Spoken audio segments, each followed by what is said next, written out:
Hola, buenas tardes. Buenas tardes, profe. ¿Qué tal? ¿Cómo andan? Buenas tardes.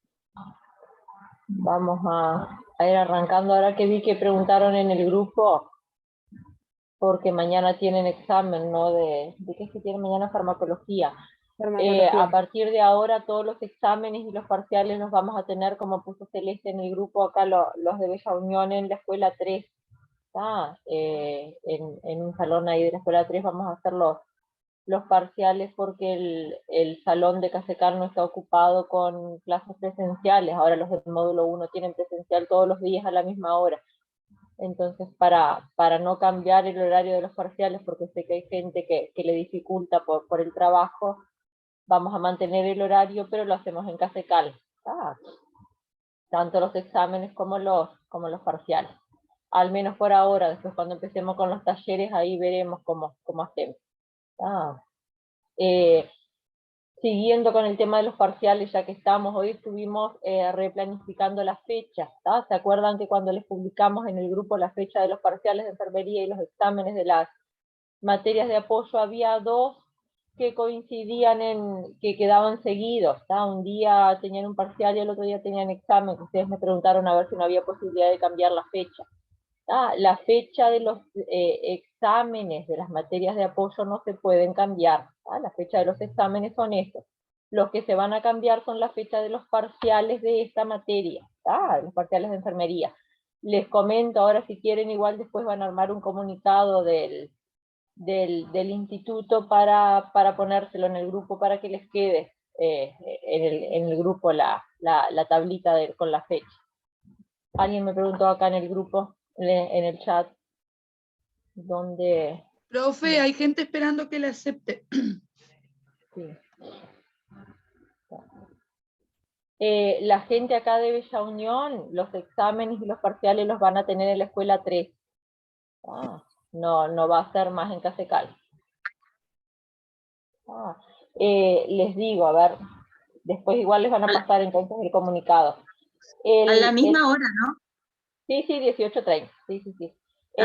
Ahora mañana tienen examen de fármaco, eso que lo tienen. Después el lunes 23 tenemos el cuarto parcial de enfermería, el lunes de la semana que viene. Después tenían planificado el martes 31 de mayo parcial y el 1 de junio el examen de ética, que ahí quedaban los 2 días juntos. Entonces suspendimos el parcial del 31 de mayo y lo pasamos para el viernes 3 de junio, 2 días después del examen de ética.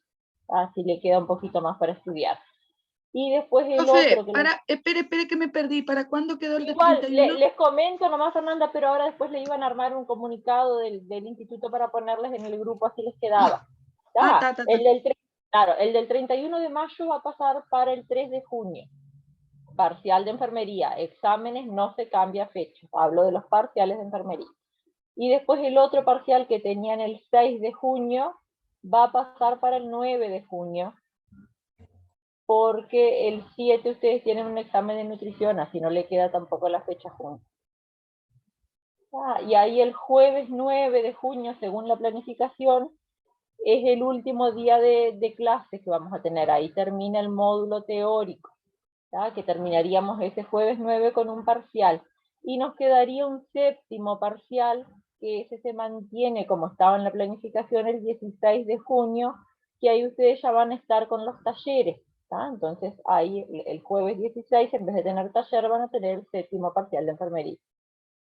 Para que ustedes queden tranquilos, nomás que se cambiaron esas dos fechas que tenían juntas con un examen, pero después le van a aclarar bien en el grupo para cuándo se cambió. Profe, bueno. En los talleres tenemos que ir del uniforme. Sí, los talleres es como si estuviesen en la experiencia práctica de uniforme. Que todavía no sabemos bien cómo se van a dividir los grupos ni nada. Eso se verá, supongo, ahora más sobre la fecha de terminar los teóricos. Bien, ahora vamos a arrancar entonces. Vamos a dar 2 unidades en el día de hoy. Vamos a terminar con la unidad de músculo esquelético que nos quedaba la parte de colocación de férula de yeso y vamos a dar la unidad de paciente con trastornos mentales, ¿tá? Que es una unidad cortita que la damos en esta clase solamente. ¿Tá? El parcial que tenemos el lunes, chiquilines, es de sistema, a ver, ya me mareé. Tegumentario. Tegumentario y endocrino. Sí, ahí va, tegumentario y endocrino. Está, como vamos Ahí atrasados ahora con los parciales. Ahí nos podemos basar en las 40 preguntas también, aquellas que hicimos. Ahí va, sí, pueden ir eso. Pero acuérdense que enfermería siempre es valoración, cuidados y procedimientos. Si estudian eso, están cubiertos. La colocación de la férula de yeso, que yo les decía el otro día, que hoy en día, antes era cualquier enfermero el que colocaba una férula de yeso. Hoy en día puede hacerlo cualquier enfermero, pero hay algunas instituciones que están exigiendo el curso de yeso. Este curso de yeso se hace después de recibido, después que ya sos enfermero, haces un curso de tecnicatura en yeso y ahí te habilita a trabajar en las policlínicas traumatológicas y hacer las férulas de yeso y hacer las guardias de yeso, por si hay alguna urgencia, estás cubriendo la guardia y te llaman y haces la férula de yeso. La enfermería no hace yeso cerrado, no hace el yeso completo, lo que hace es la férula de yeso, que es el medio yeso. A eso estamos habilitados, el yeso completo no.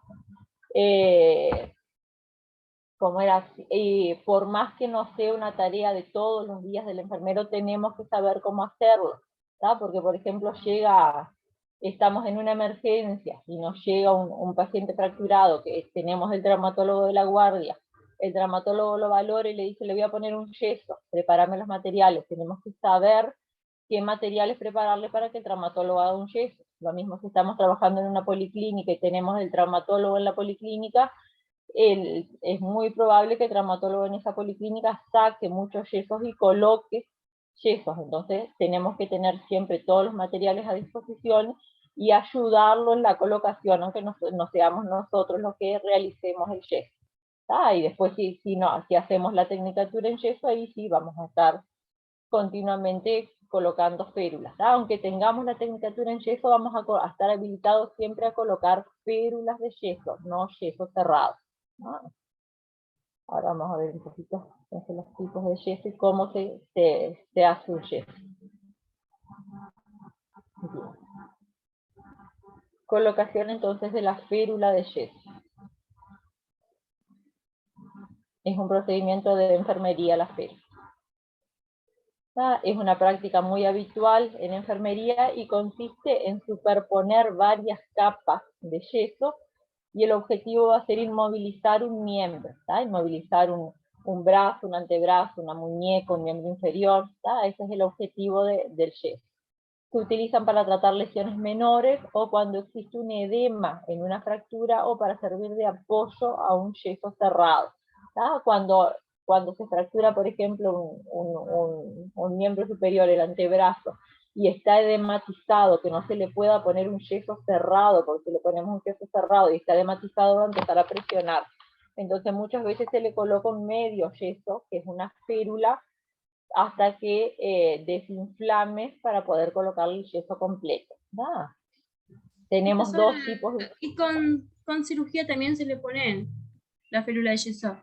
Sí, con cirugía también para inmovilizar, para que no mueva. Entonces se le hace la cirugía y después se le pone un medio yeso abajo para que mantenga inmóvil en el postoperatorio. Sí, es común. Así que vamos a tener dos tipos de yeso. Tenemos el yeso abierto y el yeso cerrado. El yeso abierto es el que se llama férula de yeso, que lo coloca el personal de enfermería. Y después el yeso cerrado es el que es todo yeso alrededor, y eso lo coloca solo el traumatólogo, el especialista. Nosotros en enfermería no colocamos yeso cerrado. Esto sería la diferencia entre los dos. Esto es un yeso cerrado que es circular, rodea todo el miembro, es hermético, y esto es la férula de yeso, que es un medio yeso que sirve para inmovilizar. Esto, claro, no queda así, no, esto queda la férula esta dura y después se le coloca una venda todo alrededor. queda similar a este, pero toda esta parte de arriba que no tiene yeso queda blando, está recubierto con un vendaje solamente. No es como este. En este sí, si tenemos el miembro edematizado y le colocamos un yeso circular cerrado, va a hacer presión y al paciente le va a empezar a doler. Entonces en esos casos se coloca la férula de yeso. Y en los casos, por ejemplo, acá en Bella Unión, donde no tenemos traumatólogo de guardia, donde hay que mandar al paciente a Salto o Artigas para que lo vea un traumatólogo, llegan a la emergencia con una fractura, se le consulta al traumatólogo que esté de guardia en Salto o en Artigas y nos va a indicar, colóquenlo en la férula de yeso y lo traen mañana a las 8 de la mañana que lo vea. Entonces, hasta que lo vea el traumatólogo se le coloca esta férula y después el traumatólogo resolverá si va a yeso, va a cirugía o cuál es la solución. ¿Qué recursos materiales necesitamos si estamos en una emergencia y nos piden para armar un yeso, una férula o estamos en policlínica? Vamos a necesitar varios tipos de vendas. Una venda tubular, una venda de algodón, la venda de yeso propiamente dicha, el esparadrapo o el leuco, tijeras, una venda de crepé, guantes, que van a ser guantes de procedimiento solamente, y una cubeta, una palangana con agua tibia. Con esos materiales se prepara la férula de yeso. El yeso se prepara de la misma manera, con los mismos materiales y va a ser cerrado. La férula es con todos los mismos materiales, pero medio yeso. Acá tenemos más claro los materiales. Las vendas tubulares, las vendas de algodón, que son como láminas de algodón que vienen en forma de venda, la venda de yeso, que vienen distintas medidas de vendas de yeso, distintos grosores, desde 10 centímetros hasta como 30 centímetros, según lo que necesitamos, el lugar donde necesitemos poner el yeso, si es en una muñeca, si es en un niño, si es en un antebrazo, si es en una pierna, va a ser el ancho de la venda de yeso que vamos a utilizar. Vendas de gasa y después una venda de malla, una venda de gasa. Esos son los materiales y siempre vamos a necesitar una palangana con agua tibia, porque el yeso, ahora después vamos a ver que se tiene que mojar. La colocación de la venda de yeso es húmeda en agua tibia para que después se seque y endurezca, de manera que queda duro el yeso al mojarlo con agua tibia. ¿Cuáles van a ser los pasos del procedimiento para colocar el yeso? Primero preparamos el miembro que queremos inmovilizar, en qué parte vamos a colocar la férula de yeso. Entonces, si es en un antebrazo, vamos a retirar todas las pulseras, los anillos y todos los otros enseres que puedan entorpecer el desarrollo de la colocación de la férula. Y también previendo que ese miembro se puede edematizar. Entonces, antes de colocar la férula, ya sacamos todas las pulseras, todo lo que tenga de accesorios. Realizamos la cura de las lesiones, en el caso de que tenga lesiones de piel, que la fractura haya provocado alguna lesión. Curamos la fractura, lavamos la zona afectada, la limpiamos bien si está sucia de sangre, si es una lesión que sangró. Primero vamos a lavar bien el miembro con agua, con jabón, con suero fisiológico. Le aplicamos el desinfectante, el antiséptico, la clorexidina y cubrimos la lesión. Hacemos una curación si hay alguna lesión de piel. Eso sería el primer paso, entonces, retirar todas las alhajas, todo lo que tenga de accesorios, y limpiar la piel, que la piel quede bien limpia. Como segundo paso vamos a proteger la piel. ¿Cómo protegemos la piel? Con un vendaje tubular o con un vendaje de algodón. Son similares, lo que más se usa es el vendaje de algodón, que es una venda hecha de lámina de algodón que se va desenrollando y se va cubriendo, se va enroscando alrededor del miembro. ¿Para qué se pone este vendaje de algodón encima de la piel? Para evitar que el vello que tiene el miembro quede atrapado en el yeso y se pegotee todo, porque el yeso se lo pone blandito, mojado y después endurece. Y se endurece mezclado con vello, después para retirar depilamos todo el paciente. ¿tá? Entonces primero envolvemos el miembro en una venda de algodón. Eso va a facilitar también que transpire el miembro, que respire, va a eliminar las asperezas de los extremos del yeso no va a quedar tocando directamente la piel que lo puede lesionar, sino que va a tocar esta venda que va a estar por abajo, y va a facilitar la posterior retirada del mismo. Una vez que tengamos que retirar la férula de yeso, no vamos a arrancar todos los vellos que quedaron cuando el yeso endureció. El yeso no va a estar en contacto directo con la piel nunca. Bien. La venda de algodón cumple la misma finalidad. Hay algunos que colocan las dos vendas, que se pone por abajo la venda tubular, que es una venda similar como de tela, y después por encima la otra venda de algodón, que cumple la misma función, proteger el miembro, proteger las prominencias óseas del yeso duro. Después de la venda, entonces, recién ahí vamos a confeccionar la férula de yeso propiamente dicho. ¿Cómo hacemos para confeccionar la férula? Medimos la longitud de dónde a dónde va a ir el yeso, si va a ir desde el tobillo hasta el hueco popliteo, si va a ir de la muñeca hasta el codo, si tiene que cubrir los dedos. Medimos el largo que nos va a llevar la férula, y ahí vamos a cortar de la longitud necesaria. ¿Cómo se arma la férula? Si es un adulto, se ponen de 12 a 15 capas de la venda de yeso. Y si es un niño, lleva entre 6 y 8 capas, no es una capita fina. Se ponen varias capas. Se mide primero el largo y después en base a ese largo se lo lleva y se lo trae a la venda entre 12 y 15 veces si es un adulto, y entre 6 y 8 si es un niño el que vamos a colocarle la férula. Ahora después vemos un video igual que queda más claro. Es aconsejable doblar hacia adentro el extremo final de la venda para que al mojarla no pierda la alineación de la capa superior. Por último, se la va a recortar para adaptarla a la extremidad sin doblarla. Eso no se dobla, se lo recorta. Y si terminamos acá, vamos por ejemplo con las 12 capas, vamos, venimos, vamos, venimos, vamos, venimos. El final, la capa número 12, no se la llega hasta el borde, o se la corta un poquito más y después se la dobla para adentro, no se deja el borde bien expuesto hacia afuera porque si no después pierde la alineación cuando lo mojamos. Después entonces de tener las 12, 15 capas de yeso prontas de la medida que vamos a necesitar, ahí vamos a sujetar la venda de los extremos, vamos a agarrar de las dos puntas cuidadosamente y lo vamos a sumergir dentro de la palangana, dentro de la cubeta de agua caliente, agua tibia. Ahí dentro de la cubeta la vamos a mojar bien, después la sacamos, la estiramos, que nos vuelva a quedar bien estirada, y la dejamos colgando para que escurra todo el agua. Tiene que eliminarse el exceso de agua, tiene que quedar mojada, pero no chorreando agua. Después la quinta etapa sería consolidar esas capas de la férula que queden bien compactas. Si son dos operadores los que van a hacer, va a quedar más fácil. Vieron que están de guantes, ¿no? Guantes de procedimiento, guantes de higiene, porque esta férula ensucia, quedas todo blanco. Después de preparar un yeso quedas todo blanco.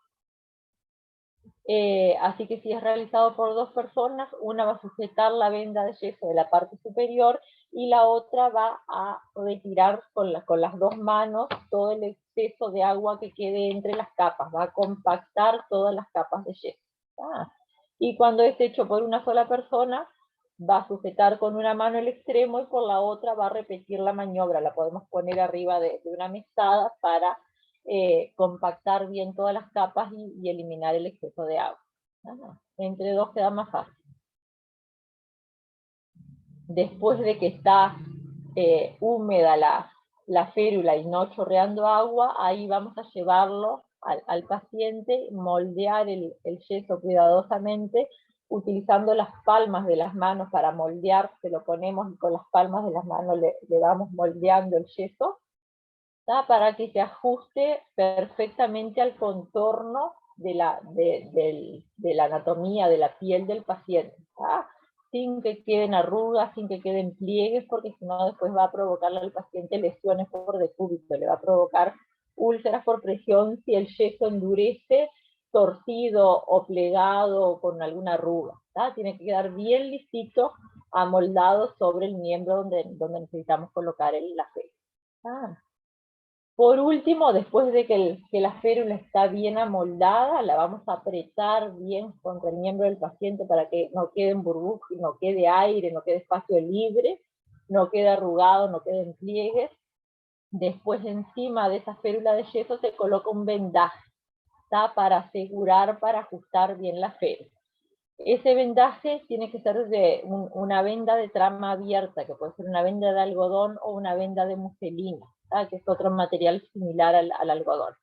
¿Tá? Ese vendaje se aplica todo alrededor del miembro, ¿tá? Por eso cuando ven una férula hecha y un yeso no le notan mucha diferencia, la diferencia le van a notar si apretan. Hay una parte que no va a tener férula y en la parte de abajo por lo general es donde va a tener duro, que va a estar el yeso, la férula. Ese vendaje que va encima de la férula de yeso tiene que ser firme, pero no con demasiada presión. Tiene que asegurarle la férula, pero tampoco comprimirle que no le permita la circulación. Bien, ahí entonces terminaríamos con la elaboración de la férula. Termina ahí algunos, aparte, encima de esa venda de algodón, le colocan una malla de red. ¿Se acuerdan cuando vimos curaciones? Que había una malla elástica de red. Para que quede más firme, le colocan una malla de red elástica. ¿Qué tipos de férulas son las más habituales, las que se colocan más habitualmente? Una de las más comunes es la férula braquial, que es esta que tienen en la primera foto. Esta se coloca en la cara posterior, 2 dedos por debajo de la línea axilar, va bien hasta más de la mitad del brazo, y por la cara dorsal del antebrazo hasta las articulaciones, por la cara dorsal por acá por abajo. Por la cara dorsal hasta las articulaciones metacarpofalángicas, todo, cubre la primera articulación de los dedos. Los dedos quedan... Una consulta, 2 dedos más o menos, ¿cuántos centímetros? Porque más o menos. Y apenas no llega ni a la primera articulación, dice que tiene libre la primera articulación. Es apenas los nudillos, apenas zafan los nudillos, hasta ahí va. Quedan los dedos libres que le permite el movimiento de los dedos. No, profe, que dice 2 dedos debajo de la línea axilar. Acá, 2 dedos por debajo de la axila, acá. Sí. Más o menos, ¿cuántos centímetros? Claro. Ahí. Sí, no sé, 3-4 centímetros. 3-4 centímetros por debajo de la axila y empezaría el yeso y va hasta la primera articulación de los dedos de la mano. Esa sería la férula braquial. La posición del codo es en ángulo recto a 90 grados. Y el antebrazo va en prosupinación media, quiere decir que va así. Prosupinación media, no va ni mirando para abajo ni mirando para arriba. Va ahí, como siguiendo la forma de la anatomía. Se utilizan las lesiones de codo, en las lesiones de antebrazo y en las lesiones de muñeca. En las fracturas de cualquiera de esos 3 lugares anatómicos se hace la férula braquial. Es un medio yeso, entonces se va a ir desde acá de la articulación de los dedos hasta casi llegando a la zona axilar. Todo la férula va en la parte de abajo, en la parte dorsal, lo demás que tiene es envuelto en venda. Después tenemos la férula antebraquial, que se coloca 2 dedos, más o menos desde los 2 dedos por debajo de la flexión del codo, hasta el mismo lugar que el anterior, las articulaciones metacarpofalángicas. También va por la cara dorsal y permite la flexión y la extensión de los dedos, y la flexión del codo también, deja libre el codo. Se utiliza sobre todo para lesiones más abajo, acá lesiones en la muñeca. Después tenemos...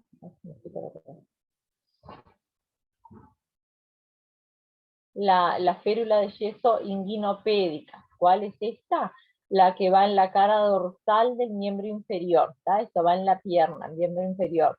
desde el pliegue del glúteo, ¿tá? Bien arriba hasta cubrir todos los dedos de los pies. En esta férula lo que se tiene que tener cuidado es de mantener la rodilla un poco en flexión, ¿tá? No totalmente estirada la pierna, sino la rodilla levemente flexionada. Y el tobillo tiene que ir en un ángulo bien de 90 grados, no dejar el tobillo estirado ni muy doblado hacia atrás, ¿tá? En un ángulo de 90 grados, en la posición funcional que habitualmente tiene el tobillo. Acuérdense que después de colocada la férula, después que se seca, endurece. Endurece, queda igual que es un yeso. Así que después de que endurece no hay forma de cambiarle la posición. Así que tienen que controlar bien y que cuidar que quede en la posición adecuada, que no le vaya a generar después molestias al paciente y tampoco que quede, por ejemplo, el tobillo estirado que le va a lesionar más. Esta férula inguinopédica la utilizamos en las lesiones de muslo, de rodilla y de pierna, cuando hay una fractura en alguno de esos lugares. Y después tenemos la férula sarupédica, que deja libre la articulación de la rodilla. Se coloca en la cara dorsal de la pierna, desde el hueco popliteo, desde el hueco de la rodilla, hasta cubrir los dedos de los pies. El tobillo también se va a mantener en un ángulo de 90 grados, y se utiliza para las lesiones de tobillo y las lesiones de pie. Son los 4 tipos de férulas de yeso más conocidas. Después tenemos las que son solo de la mano, solo de la muñeca, alguna que lleva descubierto todo el pie, pero las más comunes son estas. ¿Qué recomendaciones tenemos que darle a un paciente después que le colocamos una férula de yeso?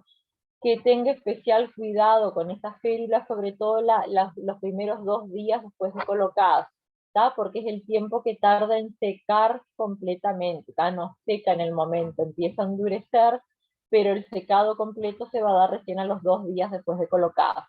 Entonces, que en esos 2 días que tenga cuidado de no golpear la férula porque la puede romper.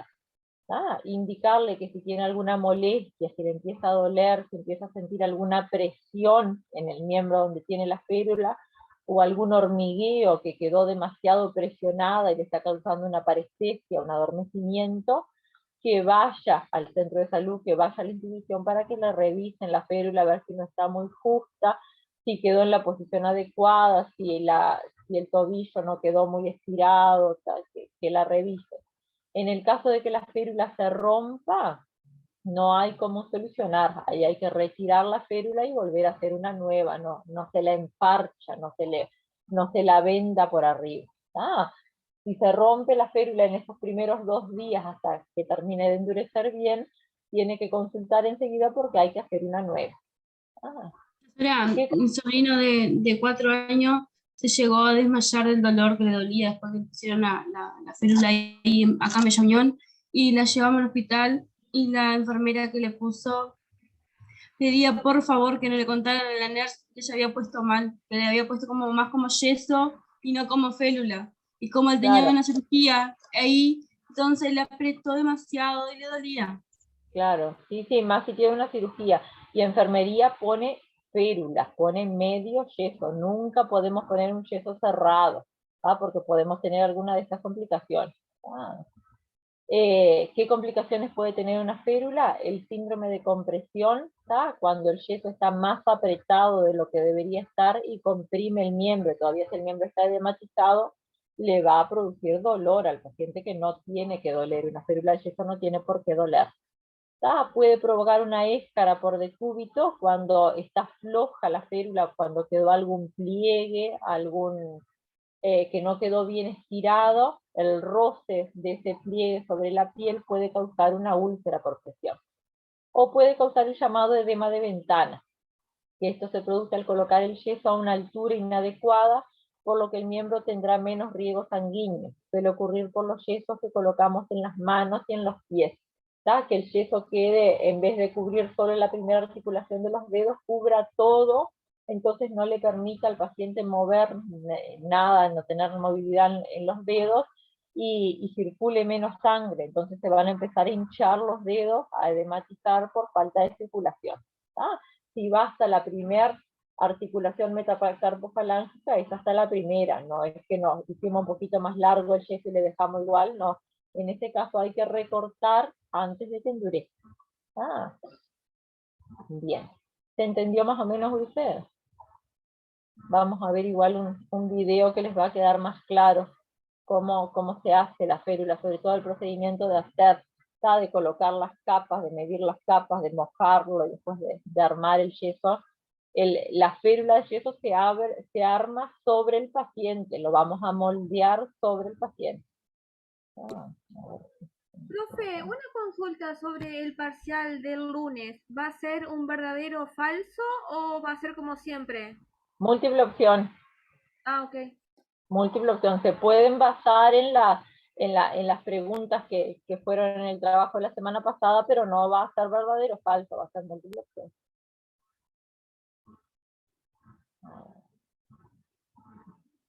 Vamos a ver ahora la colocación de una férula braquial.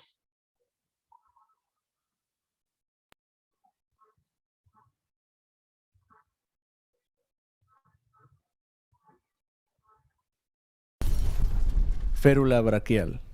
Sistema formativo para la salud.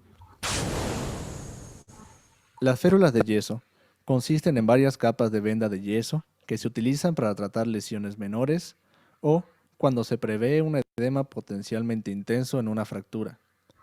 Las férulas se utilizan también como base o refuerzo para los yesos cerrados. Para que una inmovilización sea correcta, debe permitir la curación de los tejidos lesionados, manteniendo la zona inmovilizada en una adecuada posición y sin interferir con la función de la misma. En términos generales, podemos hablar de dos tipos de inmovilización: inmovilización blanda, elástica o vendaje, inmovilización rígida o vendaje enyesado. La función de las férulas se puede dividir en 6 principales. Inmovilizar una extremidad para ayudar a promover la cicatrización tisular, aplicar tracción para corregir o prevenir contracturas, ayudar a prevenir o corregir deformidades manteniendo el alineamiento, asistir en mejorar una función deteriorada, aliviar dolor y bloquear movimientos inadecuados de una articulación. En términos prácticos, se divide en 2 tipos de vendajes enyesados: férula de yeso, la cual no cubre toda la circunferencia de la extremidad y queda fija a la misma mediante un vendaje; yeso cerrado, la cual cubre la totalidad de la circunferencia del miembro afectado. Para la preparación del miembro a inmovilizar, se deben retirar las pulseras, anillos y otros enseres que pudiesen entorpecer el desarrollo de la técnica. La presencia de heridas no contraindica la colocación de una férula. Se realiza la cura de las lesiones, si existiesen, con agua y jabón o suero fisiológico, aplicar desinfectante y cubrir la lesión con un apósito poroso. Recomendaciones para una adecuada inmovilización. Debemos tener especial atención al almohadillado y protección de relieves óseos en nuestro paciente, mediante el empleo de vendas tubulares o de algodón.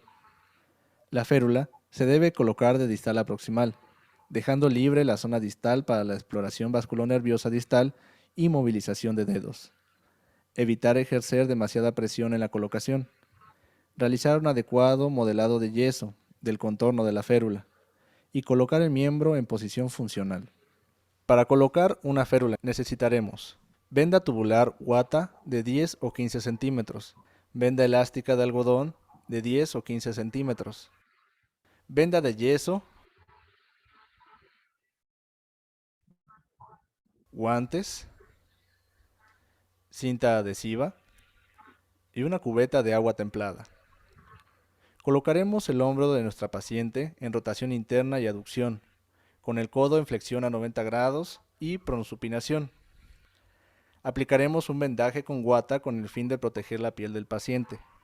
Con esto evitaremos que el vello del miembro quede atrapado en el yeso.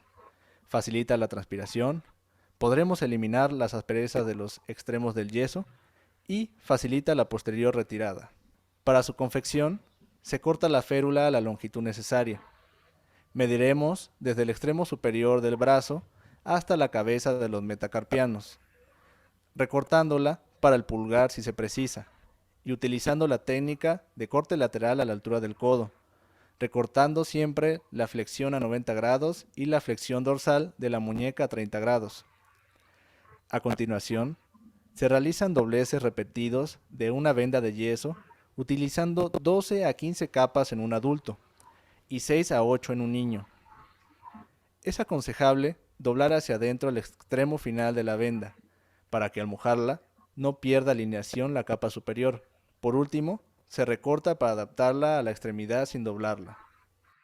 Al mojar la venda de yeso, debemos sujetarla cuidadosamente por ambos extremos, sumergirla completamente en el agua, estirarla y dejarla colgando un momento desde una esquina para eliminar el exceso de agua. Si la técnica es realizada por 2 personas, una de ellas sujeta la venda de yeso por el extremo superior y la otra retira el exceso de agua utilizando ambas manos. Para finalizar, debemos realizar la fijación de la férula mediante un vendaje. Las vendas utilizadas para asegurar la férula deben ser de trama abierta, de algodón o muselina. Aplicamos el vendaje sobre el miembro firmemente, pero sin demasiada presión, sin dar vueltas a la venda sobre sí misma, pues puede provocar constricción local. Fijaremos el extremo suelto de la venda con cinta adhesiva, cuidando que quede firme y sin posibilidad de aflojarse posteriormente.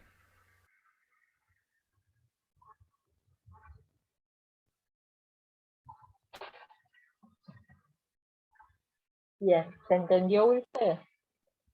Profe, ¿y no se infecta la herida al poner eso por arriba? ¿O cómo se cura la herida? No, cuando...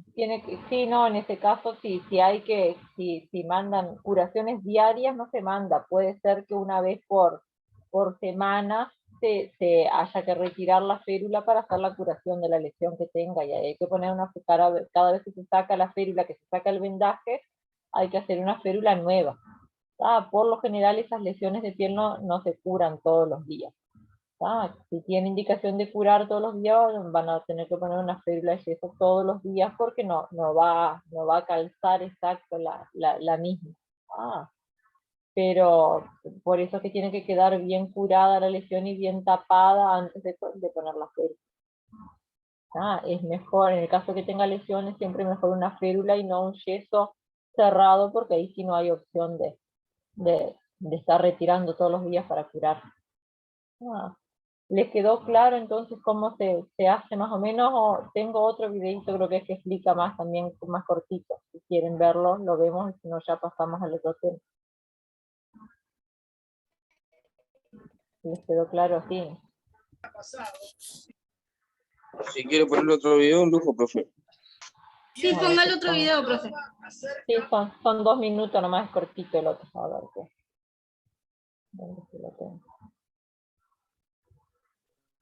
Espera que ya empezó.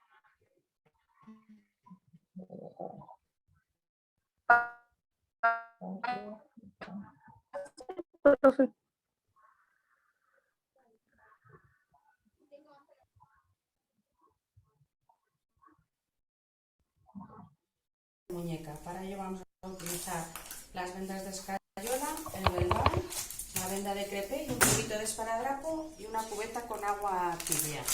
Colocaremos a la paciente en una posición cómoda.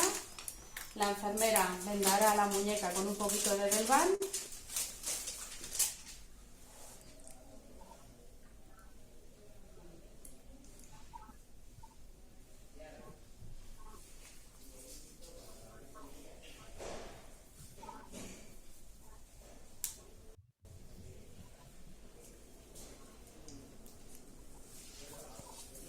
Y nosotros tomaremos la medida, que será de nudillos hasta 2 dedos por debajo del codo. Y empezaremos a hacer dobleces. En una superficie plana iremos haciendo dobleces. En adultos se utilizan de 12 a 15 capas y en niños de 10 a 12 capas. Iremos doblando hasta conseguir las 15 capas. Una vez que tenemos ya hecho los dobleces, cogeremos la venda de escayola por los extremos y la sumergiremos en el agua tibia. La dejaremos unos segundos y la escurriremos. La volveremos a poner en una superficie plana y quitaremos el exceso del agua. La llevaremos a la muñeca y se la adaptaremos al paciente, siempre con la mano, nunca con los dedos. En este caso tenía indicado en la parte posterior se debe colocar la muñeca. la media férula.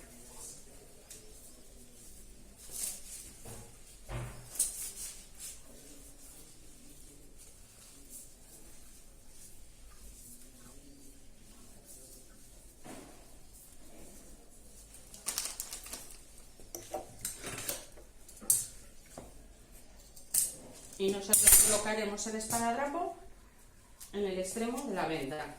Y la enfermera dará la posición anatómica a la muñeca.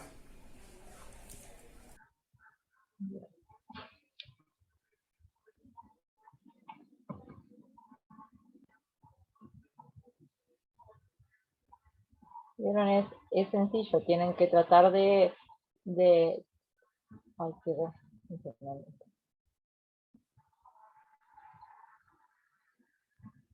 Lo que tienen que tener la precaución es que cuando amoldan la férula no quede ningún pliegue ni nada doblado y que quede bien adherido a la piel del paciente.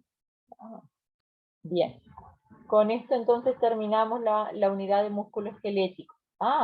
Terminamos acá y ahora en lo que nos queda de la clase vamos a ver paciente con trastornos mentales, que solamente esta clase nomás y ya termina la unidad también.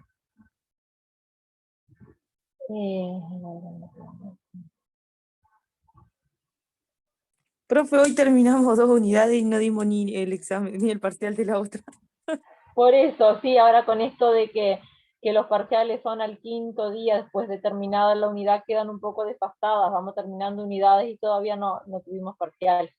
Pero está como que en el modelo anterior que estábamos usando como que les quedaba muy junto, que no les daba el tiempo de estudiar, por eso fue que se hizo así, pero nos queda todo medio amontonado. Y estas unidades que nos quedan ahora son 14 unidades en total. De esta unidad hasta la 13 son unidades cortitas, son unidades de 2 clases, de 1 o de 2 clases, más de 2 clases nos lleva cada unidad, entonces como que vamos a ir terminando muy rápido. La última unidad, que es la de paciente crítico, la unidad 14, esa es la más larga, que son 6 clases más o menos. Que esa unidad vamos a dejarla sola para un parcial solo de paciente crítico, que es el que la vamos a tener ahí el 16 de junio cuando ustedes ya estén con los talleres.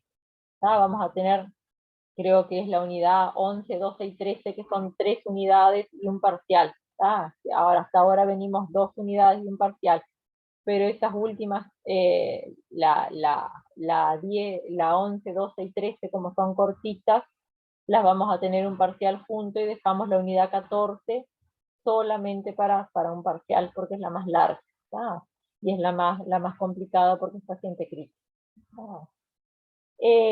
Atención de enfermería en pacientes con trastornos mentales.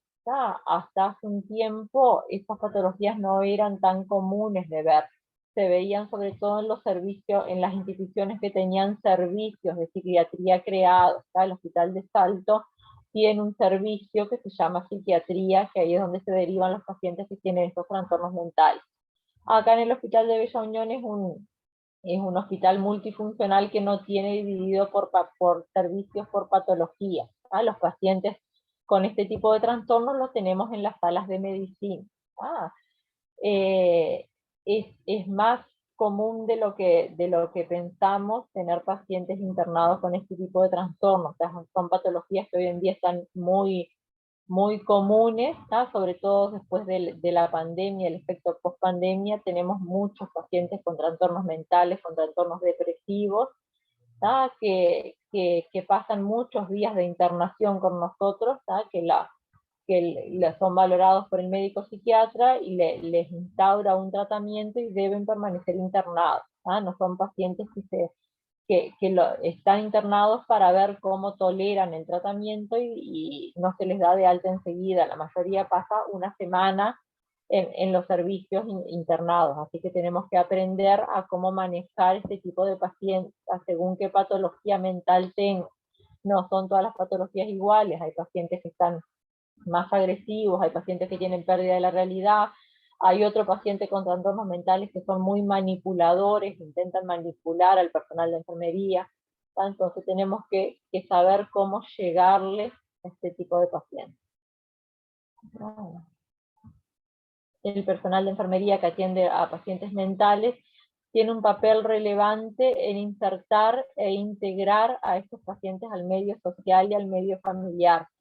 Son pacientes que la mayoría de las veces cursan sus internaciones solos, sin acompañante. El acompañante tiene acompañante pero no de continuo, el acompañante va de a rato. Hay muchas veces que no tienen buena relación con el acompañante, con el familiar, entonces enfermería es la que tiene que estar mediando entre el paciente y el acompañante. La atención de pacientes psiquiátricos, como cada una de las demás patologías, tiene además de los cuidados básicos que tenemos que hacerle, los controles de signos vitales, valorar todos los sistemas, tiene acciones de enfermería específicas que es para ayudar a la persona según el trastorno que tenga. Estamos más enfocados a la parte emocional, a la parte psíquica del paciente. Algunas de las dificultades que se tienen en la atención de estos pacientes con estos trastornos mentales tienen que ver con la comunicación hacia el mismo. Tenemos que saber interpretar y saber cómo comunicarnos con el paciente que tiene un trastorno mental. Son pacientes difíciles de llegar, ya que en ocasiones hay personas que no comprenden, no entienden lo que les hablamos, o simplemente se cierran tanto por su propia patología, se cierran en sí mismos y no permiten que el personal se le acerque, porque tienen la idea de que todo el mundo está contra ellos, que todos le están tratando de causarle algún mal. Llegan al punto de no querer tomar la medicación porque piensan que los vamos a envenenar con la medicación y los vamos a dopar y los vamos a matar con la medicación que le estamos dando. Muchas veces se niegan a tomar la medicación porque dicen que ellos no están locos, que los quieren dopar, que los quieren sacar de ambiente. Entonces como que tenemos que aprender a comunicarnos con el paciente que tiene un trastorno mental para poder llegarles y poder hacer que cumplan con el tratamiento. Por otro lado, hay situaciones en las que el enfermero no sabe cómo encarar la situación. Son pacientes, por ahí es mucho más fácil valorar y cuidar un paciente que tiene una hipertensión, que es diabético, que sabemos los cuidados que hay que hacerle, y no, si nos toca un paciente con un trastorno mental, nos complicamos. ¿Qué hacemos con este paciente? ¿Cómo le llego? No me entiende, no quiere tomar la medicación, no me hace caso. Entonces tenemos que tratar de lograrnos de llegar al paciente y de ganar su confianza. A menudo son pacientes que tienen crisis, que entran en un estado de excitación, en un estado de crisis, que muchas veces enfermería, o porque está sobrecargada de trabajo, porque tiene un servicio con 10 pacientes, y tiene el paciente con una crisis asmática, el paciente diabético descompensado, el paciente que recién salió de blog, y encima tiene un paciente con un trastorno mental descompensado, entonces terminamos descompensándonos nosotros, que no sabemos cómo encarar la situación. Entonces muchas de las veces lo que buscamos es la solución fácil.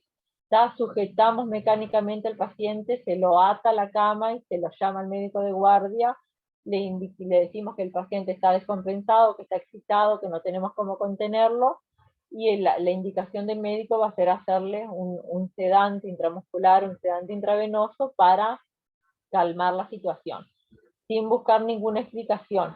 Eso en realidad no es lo más aconsejado. Lo que tendríamos que hacer como personal de enfermería es tratar de lograr que el paciente salga de esa crisis sin la necesidad de recurrir a la sujeción mecánica y a la sedación, porque muchas veces el paciente por ahí está en una crisis porque tiene algún desencadenante, algún suceso estresante en ese momento que desencadenó la crisis. Entonces lo ideal sería poder priorizar en ese momento la atención de ese paciente, si los demás pacientes que tenemos para atender pueden esperar, poder llegar al paciente, poder conversar, poder comunicarme con él, y que va a ser más fácil que estar atándolo a la cama y sedándolo, que esa crisis después cuando el paciente se despierte se va a despertar en la misma situación. Si podemos llegar al diálogo y tratar de resolver esa crisis por otro camino, sería lo ideal. ¿Qué cuidados de enfermería estándares tenemos para un paciente con un problema de salud mental, un problema psiquiátrico? Son cuidados básicos, ¿no? Después se adaptará a cada paciente y a cada patología que tenga.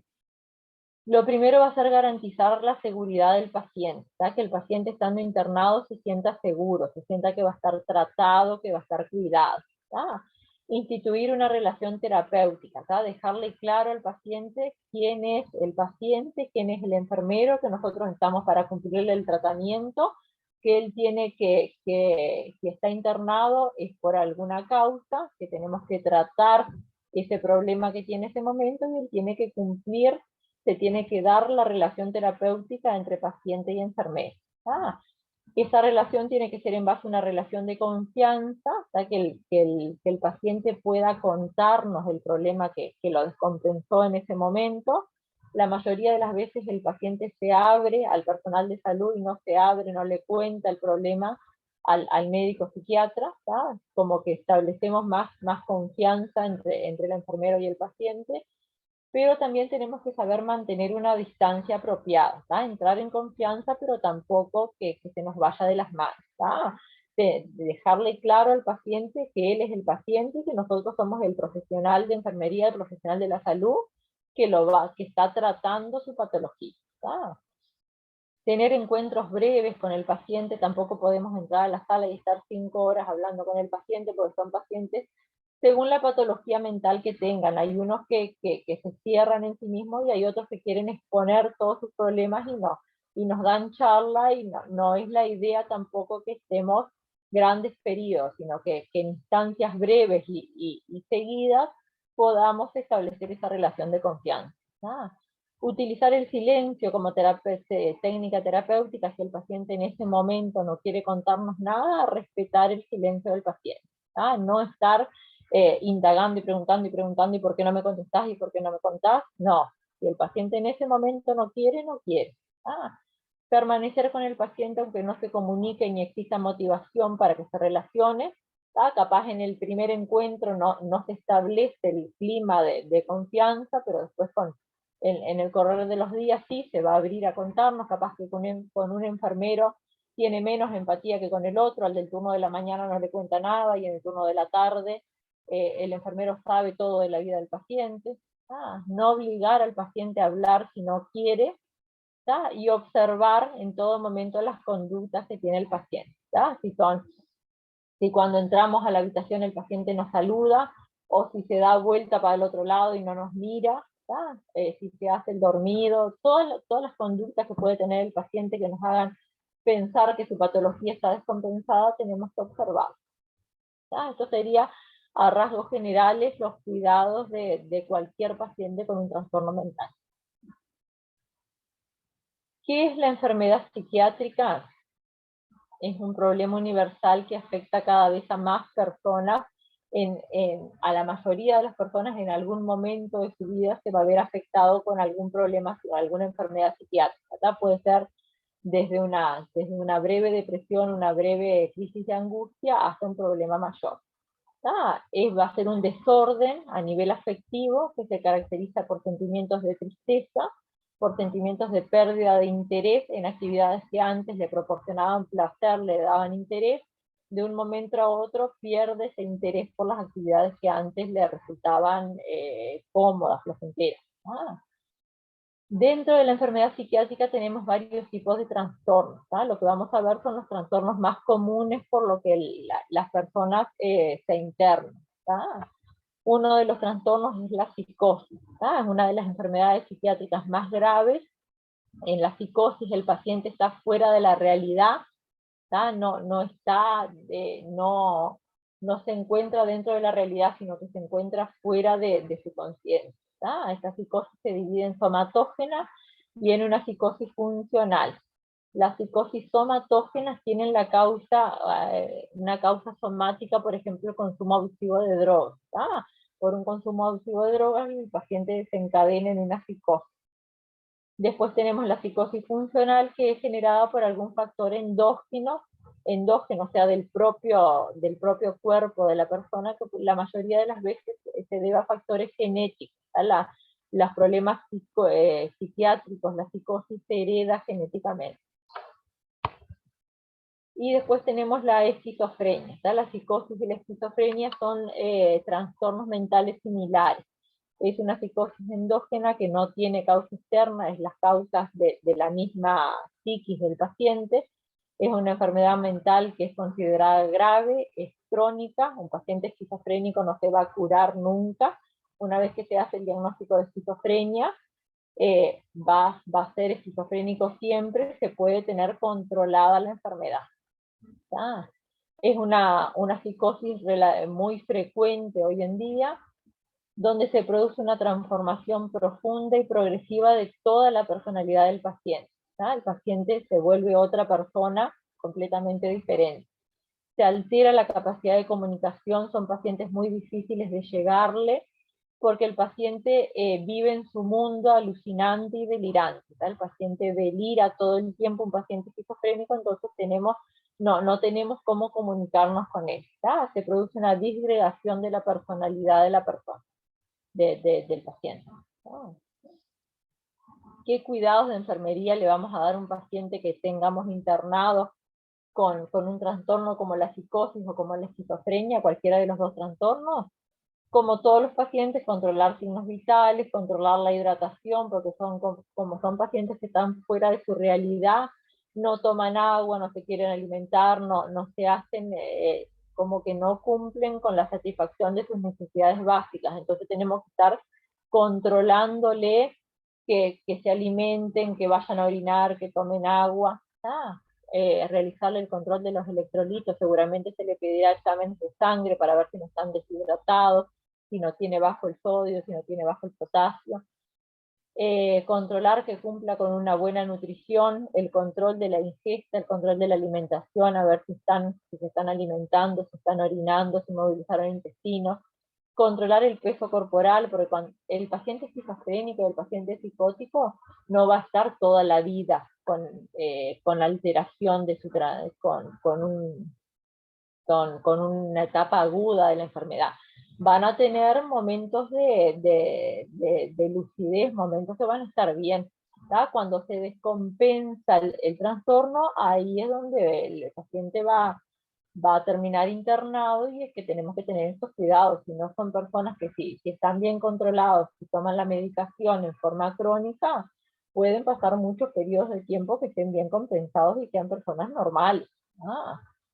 Si lo tenemos al paciente internado, tenemos que conseguir un medio ambiente que le entrañe seguridad para el paciente y seguridad para nosotros también, porque son pacientes que se pueden volver agresivos. Proteger al paciente de las actividades autodestructivas y también proteger a los demás pacientes de él. ¿Qué quiere decir esto? Por ejemplo, no sé, avisar al servicio cuando nos ingresa un paciente con un trastorno esquizofrénico o una psicosis, avisar al servicio de cocina que en tal sala tenemos tal paciente con un trastorno mental, que ya saben que cuando le traigan la comida no le van a traer ningún cuchillo, por ejemplo. Evitar elementos que puedan usar para autodestruirse o para lesionar a alguna persona de ese entorno. Los platos que le van a dejar, los vasos van a ser todo de plástico, nada de vidrio. Vamos a evitar dejar en la habitación ninguna tijera, por supuesto en el baño, que no haya ningún objeto cortante. Sí, ¿quién habla? Diego. Sí. No, pero, o sea, creo que no es tan así tampoco del tema de la esquizofrenia con el tema de los cuchillos y todo más. No. Depende el grado de descompensación que tenga el paciente. Por ahí un paciente psicótico es más autodestructivo que un paciente esquizofrénico. El paciente esquizofrénico como que siente que todo el tiempo lo están persiguiendo. Sí, no, obvio. Yo, por ejemplo, tengo mi hermano tiene esquizofrenia, pero tengo un amigo, por ejemplo, que él cambió totalmente la personalidad de él, pero no alucinó en ningún momento, cambió la forma de él ser así. Claro, son distintos grados por los medicamentos y esas cosas. Son distintos grados de trastorno. Si la persona está bien compensada, si está tomando la medicación, es una persona normal que se puede convivir perfectamente con ella. ¿sí? Cuando sufre alguna descompensación porque abandonó la medicación o porque tuvo algún suceso vital que lo estresó en ese momento, se pueden descompensar, pero Sí, sí, mi si no hermano son era más personas violento. que se conviven. Pero, Esto profe, de eso más que actividades nada, autodestructivas es más de la psicosis, no es tanto de la esquizofrenia.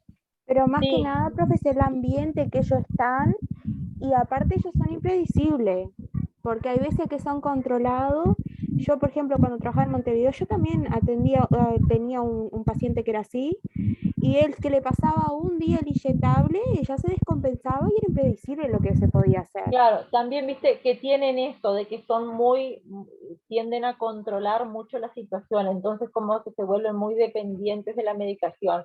Si hay algún día que la medicación se atrasó un ratito o pasó algo, también como que están que no tomaron la medicación y que se descompensan, aunque no sea por el hecho de que les faltó la medicación, sino solo con saber que no tomó la medicación a tal hora, ya se descompensa. Pero hay distintos grados de la patología, no son todos iguales. Tenemos que darle confianza por medio del contacto físico, darle la mano, que se sientan protegidos, que se sientan seguros, que estamos ahí, que si necesitan algo, que los podemos atender. Hay que tener en cuenta que los síntomas son los que nos van a dar más problemas. Algunos tienen trastornos de comportamiento, hay unos que tienen agitación psicomotriz, que no pueden parar quietos, que están solo moviéndose, caminando dentro de la sala. Tienen una disminución de la autoestima muy importante, como que sienten que no sirven para nada, que no nos son útiles en la casa, que no son útiles en el ambiente donde están. Pueden tener delirios, alucinaciones, ideas delirantes, pensamiento ilógico, pensamiento incoherente, hablarnos de cualquier cosa, dificultad para establecer una relación con los demás, riesgo de autolesionarse, como tienen la autoestima muy baja, sienten que no sirven, entonces se van a lastimar, se van a lesionar.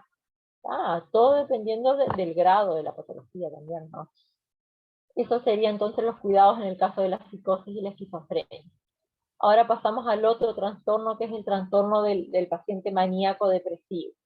Esto también es una psicosis de causa endógena por problemas propios del organismo del paciente, no hay una causa externa que justifique la depresión. También se llama una psicosis funcional, no hay una causa única, tampoco hay una causa orgánica. Son múltiples factores los que hacen que el paciente se vuelva depresivo. Es un trastorno mental grave que tiene una evolución en forma de ciclos o de fases, por eso se llama trastorno maníaco depresivo. Constituye una ruptura de la continuidad biográfica del sujeto. El paciente se siente que no sirve, que no está bien en el mundo, en su entorno. ¿Qué cuidados de enfermería damos en los pacientes con cuadros depresivos? Impedir siempre que el paciente se dañe a sí mismo, se autolesione, controlar también el estado nutricional, la hidratación, la eliminación, que cumpla con las horas de reposo, que duerma, que la medicación que se le esté administrando le permita conciliar el sueño, que tenga horas de sueño de corrido, mantener la higiene personal adecuada. Estos pacientes depresivos sienten que no tienen nada que hacer en el mundo, entonces por ahí se dejan estar con el tema de la higiene, no se quieren bañar, incentivarlos a que cumplan con las actividades diarias y permitirle la expresión de sus sentimientos, que el paciente pueda hablar y contarnos por qué se siente así en ese momento.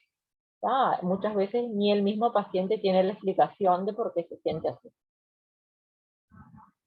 Que el paciente canalice su hostilidad hacia el exterior de forma segura, que pueda ser capaz de expresar lo que siente, orientarlo en la realidad, intentar desarrollar y aumentar la autoestima que tenga el paciente, porque si están depresivos se van a sentir que no sirven para nada, que qué están haciendo en este mundo, que no les son de utilidad a nadie.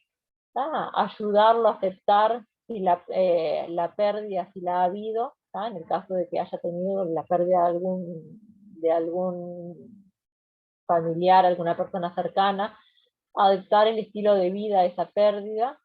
Por ejemplo, la pérdida de un ser querido, la pérdida de un objeto que le gustaba mucho, la muerte de un animal, todo le afecta más que una persona que no tenga el trastorno depresivo. Aumentar el sentimiento de confianza, aumentar la capacidad competitiva, que se sienta que pueda competir con otra persona que está al mismo nivel de otra persona y no sentirse siempre inferior.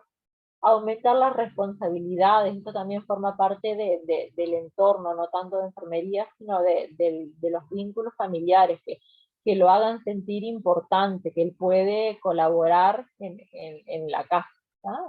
Ayudar a resolver los conflictos internos, aumentar la capacidad de convertir la ansiedad y el estrés, restablecer y conservar la vida social, y ayudarlo a elaborar planes de futuro, que tiene que tener planes que aumentar su autoestima, que piense en un futuro, que no que se termina todo acá y que no sirve para nada.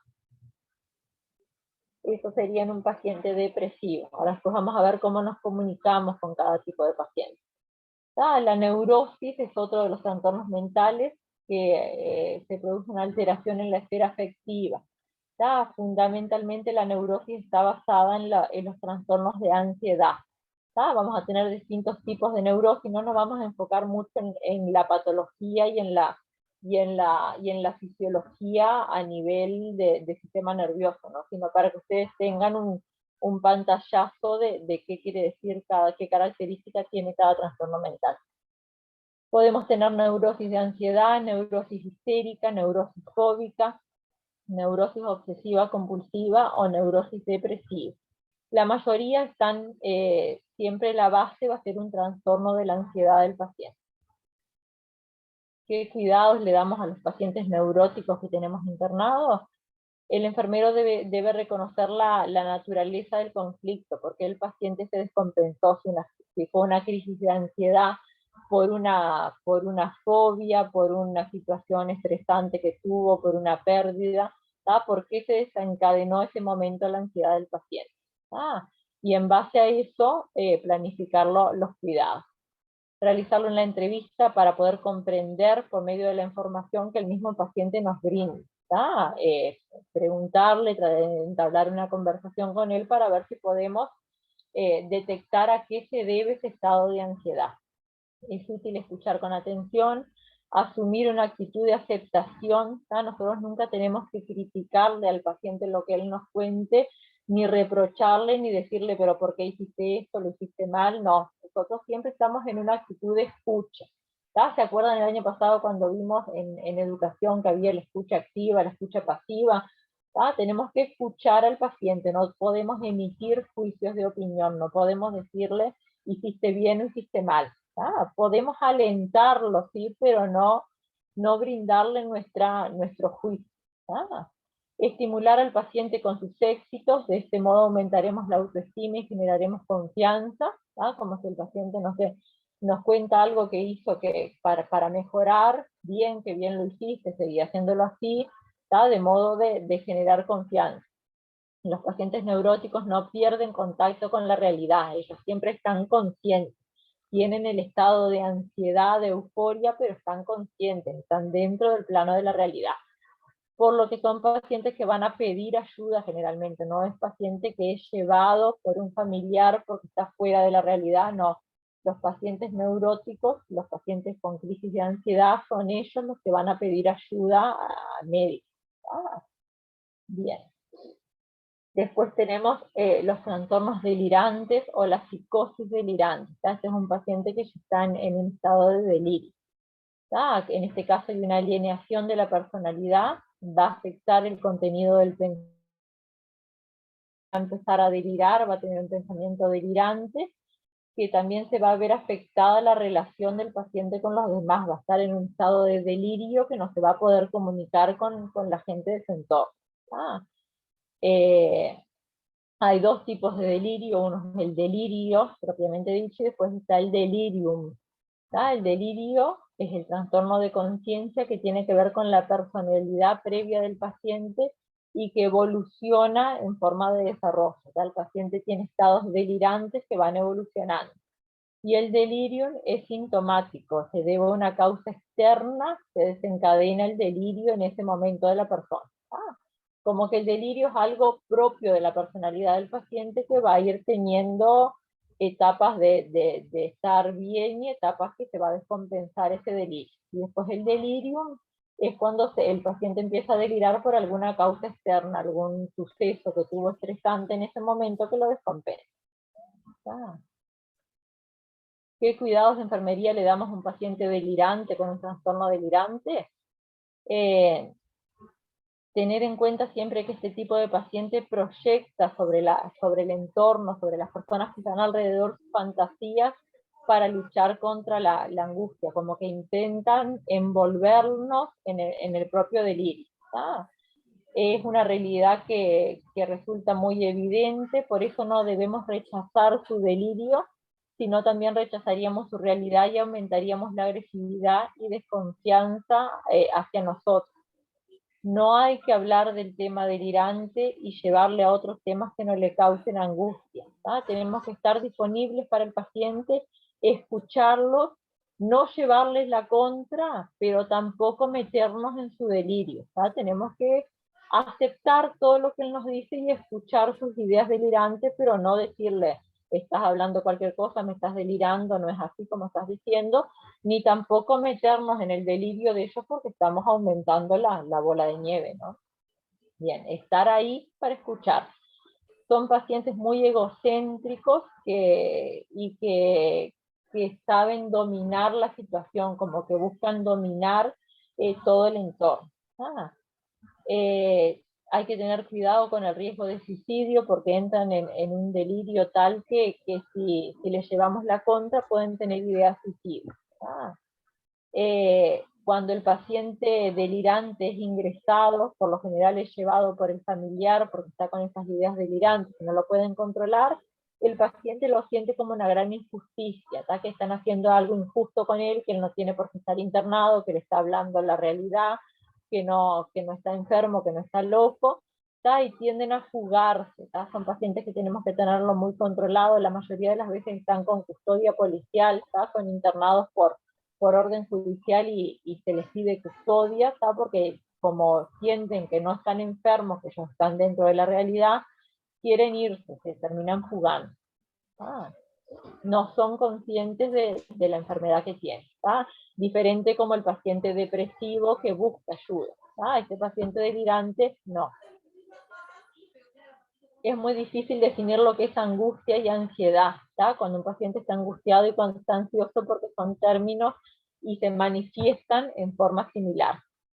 La ansiedad es una respuesta emocional intensa y compleja que emite el sujeto ante la posibilidad real o figurada de ser agredido. El paciente como que se vuelve en un estado de ansiedad, de nerviosismo, porque tiene miedo de que lo agreda. Dentro de la angustia, vamos a tener la angustia que es normal y la angustia patológica. Según Benedetti, que es un psiquiatra reconocido, la angustia es el sentimiento de culpa, la tristeza son cargas emocionales del ser humano que tan solo cambian el plano de lo morboso en algunas ocasiones. Tenemos que tratar de orientar, informar y ayudar al paciente. La angustia viene todo del interior de la personalidad de cada persona.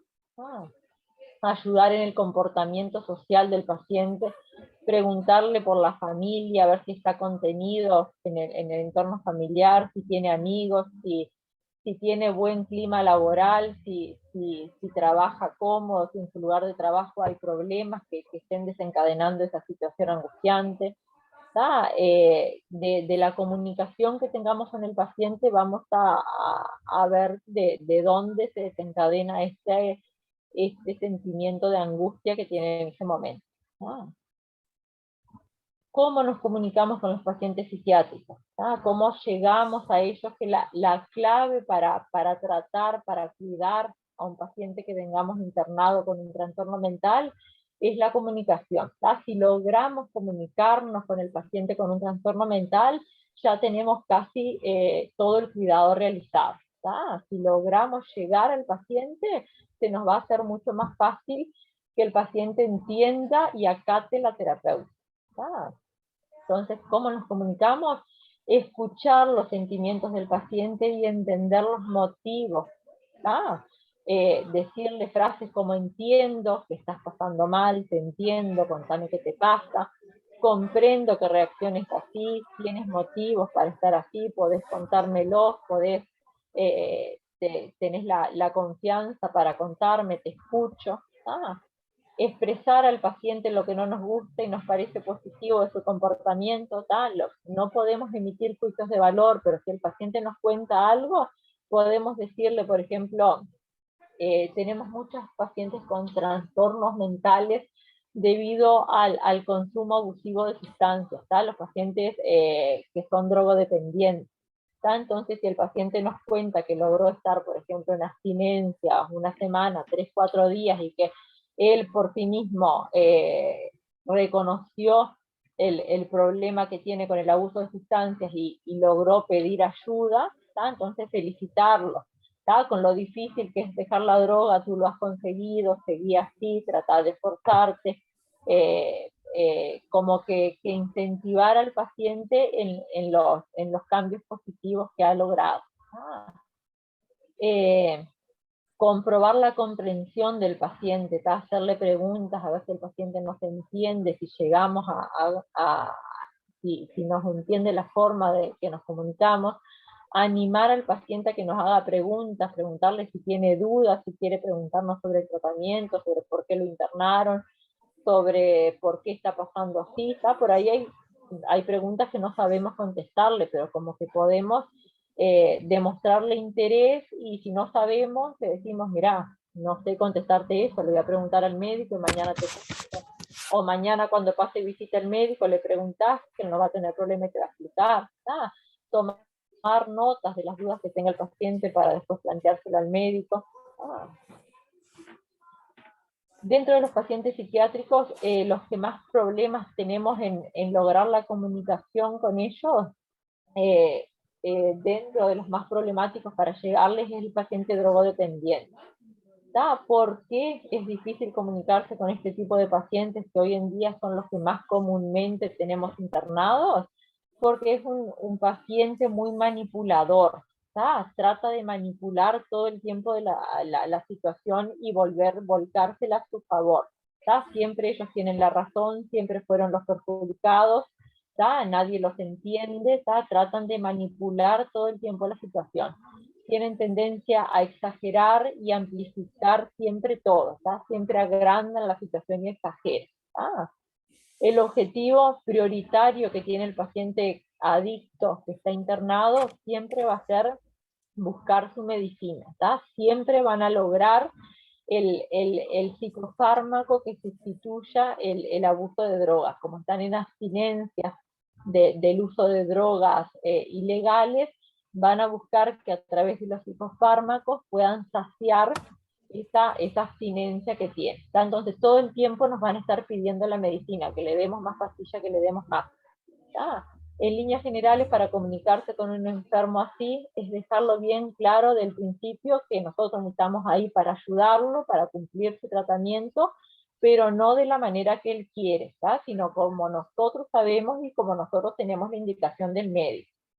Que él que el que está internado es para cumplir con un tratamiento y que va a hacer lo que tenga indicado, que no vamos a hacer lo que él quiere, que quede clara esa relación de quién es el paciente y quién es el enfermero. Si cedemos a las demandas de entrada de este paciente, luego va a ser muy difícil reencaminar la conducta y la situación. Así que desde entrada tenemos que plantarnos firmes. Vos acá estás internado para una desintoxicación, tenés pautado un tratamiento y hay que cumplirlo como está indicado por el médico. Estás en estado sos un paciente, tenés derechos sobre todo, podés expresarte, podés hablar, pero acá se cumple el tratamiento médico, y se hace como está indicado, no como vos quieres. Si dejamos en claro eso desde el principio, vamos a lograr un mejor relacionamiento con el paciente. Después tenemos la comunicación con el paciente esquizofrénico. Es difícil porque el enfermo está dentro de su paranoia y no entiende ningún razonamiento lógico, no entiende ninguna explicación que nosotros le querramos dar. ¿tá? Se produce una transformación de la personalidad del paciente y la falta de conciencia que tiene de los otros enfermos que están en la internación. Lo mejor para comunicarse con este paciente esquizofrénico es siempre tener presente que él tiene un trastorno de la personalidad, que tiene un trastorno mental, pero que no es una persona retrasada, ¿tá? Que no tiene ningún retraso mental. ¿Tá? El esquizofrénico no es una persona retardada, ¿tá? Es una persona normal que en ese momento tiene un trastorno de la personalidad. ¿Tá? Si tenemos claro eso, no lo tenemos que tratar como un retardado, no es ningún retardado, entiende perfectamente lo que le decimos. ¿Tá? Está dentro en ese momento, no está en una etapa de racionalidad, pero sí entiende lo que le decimos. ¿Tá? Tenemos que cuidar mucho la parte de la comunicación no verbal, ¿tá? Prestar atención a todos los gestos que pueda tener el paciente esquizofrénico, las miradas, si nos sigue con la mirada, si nos esquiva la mirada cuando entramos a la habitación, si expresa algún signo de sonrisa, algún gesto, alguna expresión facial, la postura del paciente cuando estamos frente a él, la distancia que marcamos entre el paciente y el enfermero, la apariencia personal, si es una persona que está cuidando su higiene, que está descuidado. En estas personas esquizofrénicas lo que más prima es el silencio. ¿Tá? Tenemos que saber interpretar los silencios y los cambios en los tonos de voz que nos pueda hablar. ¿Tá?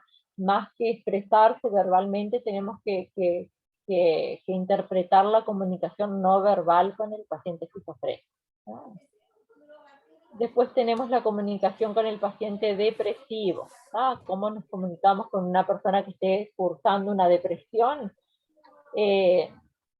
La persona depresiva sabe que está mal, ¿tá? Tiene conciencia de que no está bien, que necesita ayuda y que tiene un sentimiento, un abatimiento que es desproporcionado y que en cierta manera es absurda, no le encuentra mucha explicación a por qué se siente así en ese momento.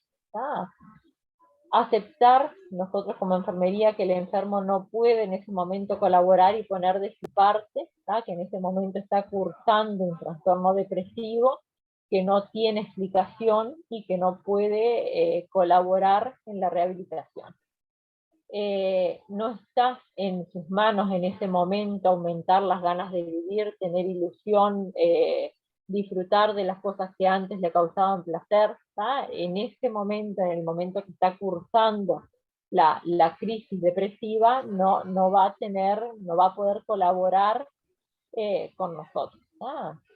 La pauta para comunicarse va a ser conocer bien acerca del estado del paciente, ser consciente que la tristeza, la desilusión o las ideas de suicidio se deben a modificaciones que hay en la bioquímica cerebral, ¿tá? En la parte de los neurotransmisores neuronales, ¿tá? Que hay un problema en ese paciente que se debe a un problema fisiológico, un problema del sistema nervioso central, que el paciente no tiene explicación tampoco en ese momento. ¿Tá? Entonces tenemos que acompañar al paciente, pero no sabiendo que el paciente no puede colaborar para reponerse, que porque ni él encuentra la explicación de por qué se siente así.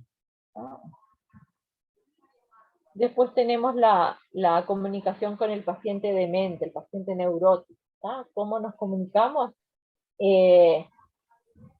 Hay distintas etapas de la demencia, ¿tá? No todos los pacientes se van a manifestar de la misma manera. Entonces, lo que tenemos que tener claro es un paciente demente, muchas veces es un paciente que está desinhibido sexualmente. ¿Tá? Muchas veces son pacientes que entramos a la habitación y están desnudos, ¿tá? Porque no les importa nada, tienen una desinhibición.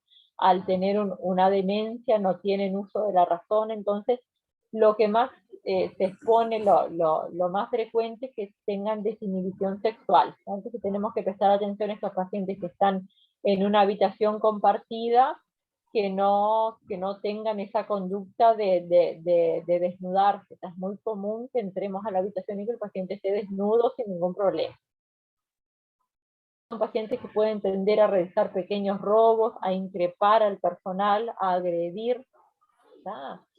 Entonces, la manera de comunicarnos con el paciente con una demencia debe ser con mensajes cortos y precisos, darle órdenes concretas y que no tengan doble sentido. ¿Tá? Si entramos a la habitación y el paciente está desnudo, te colocas la ropa, ¿tá? Te colocas el poncho, te colocas la ropa interior, te tapas.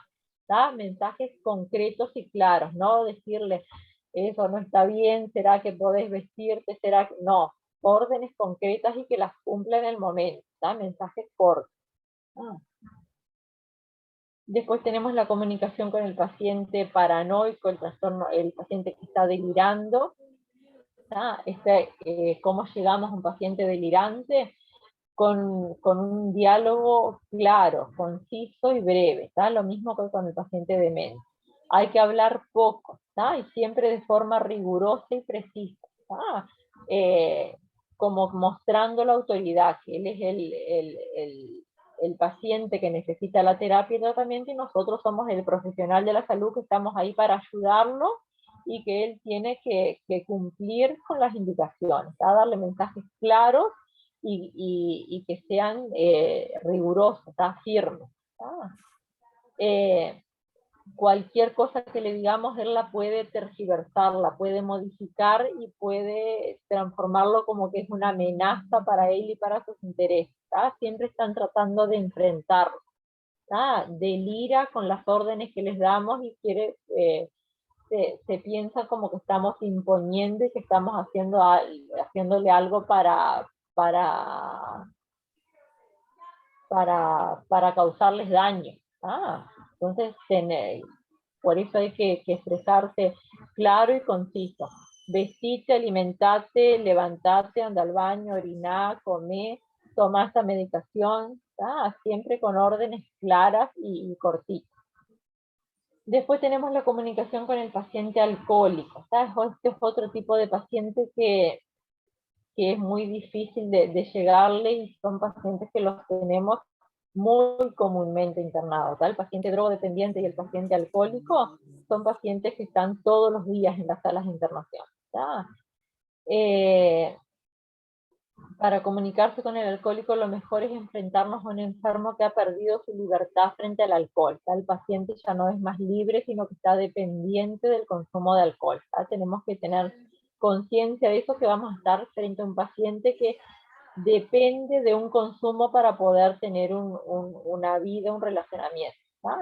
No es un paciente mentiroso, muchas veces tampoco es una persona violenta, es una persona que reconoce que tiene un abuso abusivo del alcohol que le está causando daño, tiene la voluntad. La mayoría de los pacientes alcohólicos concurren por su cuenta a pedir ayuda a la institución de salud, que quieren abandonar el hábito porque notan que no es, que les está haciendo mal. No mienten en cuanto al consumo, la mayoría dice realmente cuánto es el consumo de la sustancia. Y si actúan en forma agresiva, en forma violenta, va a ser por la abstinencia que tienen del alcohol durante la internación. Son pacientes que al tercer, cuarto día después de estar internado con abstinencia de alcohol, que no consumen durante esa internación, al tercer o cuarto día se vuelven nerviosos, ansiosos, agresivos, pero por el mismo estado de abstinencia. Esa abstinencia se logra controlar con el uso de medicación, que va a ser indicada por el médico, por supuesto. Pero si es un paciente que tiene mucho consumo abusivo de alcohol, por más que tenga la medicación para evitar esta abstinencia, la mayoría de las veces se manifiesta igual y el paciente se vuelve en un estado de nerviosismo. ¿Qué papel jugamos nosotros los enfermeros en la urgencia psiquiátrica si tenemos un paciente en la urgencia con un trastorno psiquiátrico? Tenemos el papel, aparte de cumplir con las indicaciones médicas, que nos llega un paciente descompensado de la urgencia, que está en una excitación psicomotriz, que tiene ideas delirantes, ideas agresivas, de autodestrucción o de lesionar al personal o de autolesionarse. Por supuesto, lo primero que vamos a hacer va a ser cumplir las indicaciones médicas, será canalizar una vía venosa periférica y administrarle algún ansiolítico, algún sedante intravenoso o intramuscular. Aparte de las indicaciones médicas, Vamos a tratar de brindarle un clima de confianza y de seguridad al paciente. Como somos los que vamos a estar siempre ahí con el paciente, hablarle al paciente que quede tranquilo, que ya está bien atendido, que de ahí no se le va a hacer daño, que se le va a cumplir con el tratamiento para que se tranquilice, que va a estar bien, que no se lo va a agredir ni a causarle ningún daño. En el caso de que el paciente está muy excitado, tenemos que proteger al paciente, que no se golpee, que no se autolesione, y protegernos nosotros también, porque a veces sale el grado de excitación que terminan lesionando al personal. Si es muy necesario, se puede realizar la fijación, hasta que el paciente logre el estado de sedación, se lo puede sujetar de manos y de pies, con vendas de gasa, siempre tratando de proteger que no se lesione la piel del paciente tampoco. La fijación no va a ser duradera, sino que va a ser mientras dure el estado de excitación del paciente, después ya se le retira la fijación.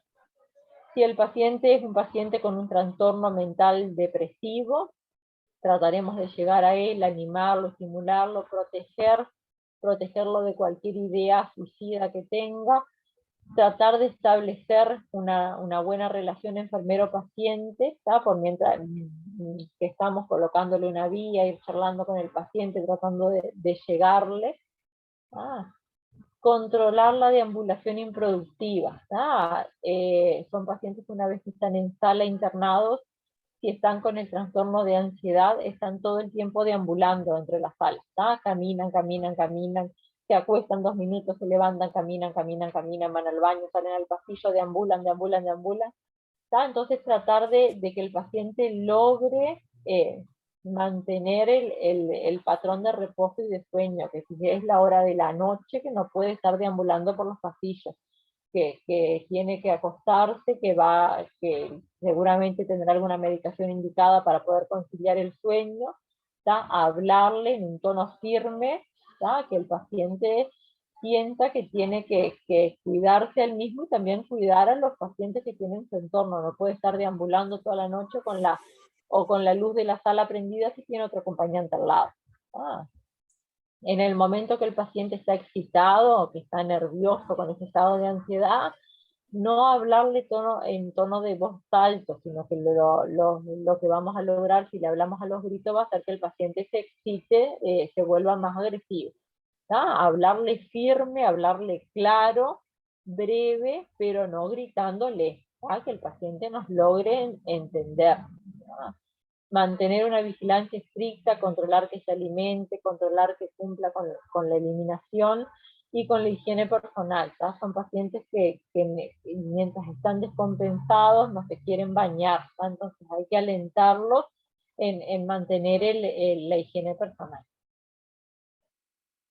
Bien, después tenemos un capítulo aparte, es el uso de los neurolépticos. ¿Ustedes vieron algo de esto en farmacología? No dimos ningún psicofármaco. Bien. Neurolépticos son el uso de medicamentos que puede ser bioral, intravenoso, intramuscular, vienen distintas presentaciones de los neurolépticos, que lo que hace es tratar los estados de psicosis. Principalmente se usan en los estados en los psicóticos. También se usan en las alucinaciones, en el delirio. En todos los trastornos mentales siempre hay el uso de neurolépticos. Los más comunes son el haloperidol, la clorpromacina, la risperidona. Son todos neurolépticos de distintas familias, de distintas categorías. Estos fármacos, estos neurolépticos van a ejercer, van a tener su efecto sobre el sistema dopaminérgico, que es una parte del sistema nervioso central. Este sistema dopaminérgico lo que hace es regular la vida emocional, la motivación, la modulación de la percepción y los comportamientos de la persona. Nos regula a nivel del sistema nervioso central. Estos campos de la vida emocional, la percepción, la regulación de los comportamientos, en una persona con un trastorno mental, estas áreas están alteradas. Entonces, mediante el uso de medicación, que son los neurolépticos, lo que se busca es controlar esas áreas que están alteradas a nivel del sistema nervioso. Pero tienen efectos sobre todo en los trastornos psicóticos, pero también funcionan sobre las alucinaciones, el delirio, los estados de excitación, los estados depresivos, los estados esquizofrénicos, sobre todo los trastornos mentales tienen actuación el neuroléptico. Van a haber distintas familias y distintas dosificaciones. Va a haber pacientes que van a tener que utilizar neurolépticos más potentes, capaz que en etapa aguda, en una vía de administración intravenosa o intramuscular, y después durante la etapa que están compensados van a tener que seguir con el neuroléptico en forma bioral, en forma crónica, que se irá a ir ajustando la dosis de acuerdo a la necesidad del paciente. Pero hay que tener claro que el uso de neurolépticos también puede ser perjudicial. Hay una patología que se da sobre todo en etapa aguda, cuando el paciente está descompensado, que lo internan y se le hace un neuroléptico en vía intramuscular o vía intravenosa, que es la vía más efectiva, más rápida de que haga efecto el neuroléptico, podemos tener el síndrome neuroléptico maligno, que es un efecto adverso que tiene el neuroléptico, que tenemos que tener claro qué síntomas puede tener un paciente que le administremos un neuroléptico intravenoso, que puede, en vez de mejorarle la situación de ese momento, lo que va a hacer, va a producir un efecto adverso, y hay que suspender inmediatamente la administración del fármaco, porque es más el efecto adverso que el beneficio que tiene. Es un trastorno, este síndrome neuroléptico maligno, que es de aparición rara. No es a todos los pacientes que le va a dar este trastorno. Es la minoría de los pacientes que son tratados con neurolépticos. Es potencialmente fatal.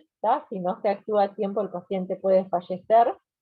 Hay una descarga normal de este fármaco a nivel del sistema nervioso central, entonces afecta la parte del hipotálamo y de la base de cráneo, por eso es un trastorno grave. Se caracteriza cómo nos damos cuenta que el paciente, después de administrada la medicación, está con un síndrome neuroléptico maligno, que puede ser a causa de la medicación, que el paciente se pone así. El paciente empieza con una rigidez muscular intensa, se pone rígido, duro, aparece la fiebre, hipertermia, diaforesis, empieza con una sudoración profusa, disfagia, tiene dificultad para tragar, temblores, incontinencia, se puede orinar, puede movilizar intestinos sin darse cuenta, cambios en la conciencia que van desde un estado de confusión hasta entrar en coma si no se actúa rápido, taquicardia, la presión arterial puede elevarse, y si se le saca sangre para un hemograma van a venir los glóbulos blancos elevados, una leucocitosis. Típicamente este síndrome neuroléptico maligno aparece entre el primer y el tercer día después de administrada la medicación. La mayoría de las veces son con dosis de administración intravenosa o intramuscular. Un paciente que está con un neuroléptico bioral, casi imposible que tenga este síndrome. Son pacientes tratados en etapa aguda con un neuroléptico. Y que es raro también, pero tienen que saber que se puede dar. ¿Qué intervenciones hace enfermería en el caso de que después de administrado, por ejemplo, un haloperidol intramuscular, el paciente empiece así, que le suba la presión, que esté taquicárdico, que empiece a transpirar, que le suba la temperatura, que entre en un estado de confusión? Por supuesto, lo primero que vamos a hacer es avisarle al médico, llamar al médico de la guardia, al médico tratante, para que valore el paciente, porque puede ser potencialmente mortal si no se actúa a tiempo. Suspender inmediatamente la administración de neuroléptico, no dárselo más, canalizarlo en una vía venosa, que si el paciente está internado es probable que ya la tenga, monitorizar al paciente, controlar signos vitales, hidratación con indicación médica, si el paciente tolera bioral, darle que tome agua, y si no, hidratarlo en forma intravenosa, controlar la diuresis, porque este fármaco se elimina, ustedes vieron la vía de eliminación de los fármacos cuando dieron farmacología que el fármaco puede ser de eliminación renal o eliminación hepática? No, tampoco, profe. ¿Tienen mañana el examen? ¿No vieron eso? Vimos eso, sí, profe. Todos los fármacos, todas las medicaciones se eliminan del organismo, los residuos, los desechos del fármaco que no sirven, se elimina a través de la orina, ¿tá? Eliminación renal se llama eso, o eliminación hepática, que es si se metaboliza en el hígado y se elimina después a través de la materia, ¿tá? Son las dos vías de Vimos eso con la profe eliminación. Patricia Martínez, profe. ¿Tá? Las vías de eliminación que tiene un fármaco son esas, eliminación renal o eliminación hepática. El neuroléptico se elimina mayormente por vía renal, ¿tá? Entonces el paciente tiene que orinar. Cuanto más orine, más rápido se le va a ir el efecto del fármaco del organismo, ¿tá? Entonces tenemos que controlar la diuresis, va a ser necesario colocarle una sonda vesical para medir la diuresis, valorar el estado de conciencia, cómo reacciona en frente a los estímulos, y valorar la alimentación del paciente y todas la valoración general del paciente, pero lo primero va a ser suspender la medicación y avisar al médico, ¿tá? Y monitorización continua de ese paciente, que se puede dar este síndrome, entonces desde el primer día de administrar la medicación hasta los 3 días es que puede tener la aparición de este síndrome, que es raro, pero si aparece puede ser mortal, ¿tá? Por eso es la importancia de conocer qué efectos adversos puede tener la administración de un haloperidol, por ejemplo, que es el neuroléptico más conocido. Bien, ¿quedó claro más o menos? El paciente con trastorno mental, los cuidados de enfermería se basan todos en la comunicación con el paciente, ¿tá? Una vez que nosotros logremos entablar una comunicación con el paciente, va a ser más fácil el abordaje de ese paciente y lograr que el paciente se adhiera al tratamiento, ¿tá? Si nosotros no logramos llegarle al paciente, el paciente no vamos a lograr la adherencia, el paciente no va a ser responsable de su patología y no va a tener la voluntad de cumplir con el tratamiento, ¿tá? Entonces, todos los cuidados nuestros se van a basar en la comunicación con el paciente, ¿tá? Después, por supuesto, que vamos a tener que hacerle los cuidados como cualquier paciente internado, control de signos vitales, control de la alimentación, de la eliminación, de la higiene, pero está todo basado en el diálogo y en entablar una comunicación con el paciente.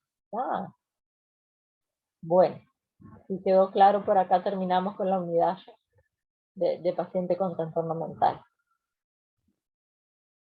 Después vamos a ver en la próxima unidad que vemos enfermedades infectocontagiosas y enfermedades de repercusión social. Ahí vamos a hablar un poco más del paciente del consumo abusivo de sustancias y del paciente alcohólico, que también forman parte de estos pacientes con trastornos mentales. Pero eso lo vemos en la próxima unidad más enfocado.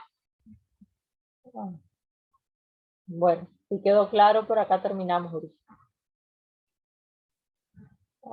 Mañana no nos vemos, van a la escuela 3 y al instituto ahí en Salto, 18:30 para el examen. No, 18:30 no, 19 tienen, no sé la hora. Acá en Bella Unión es 18:30. Bueno, nos vemos. Nadie me contesta. Gracias, profe. Chao, Que pasen profe. bien. Gracias. Chao, profe.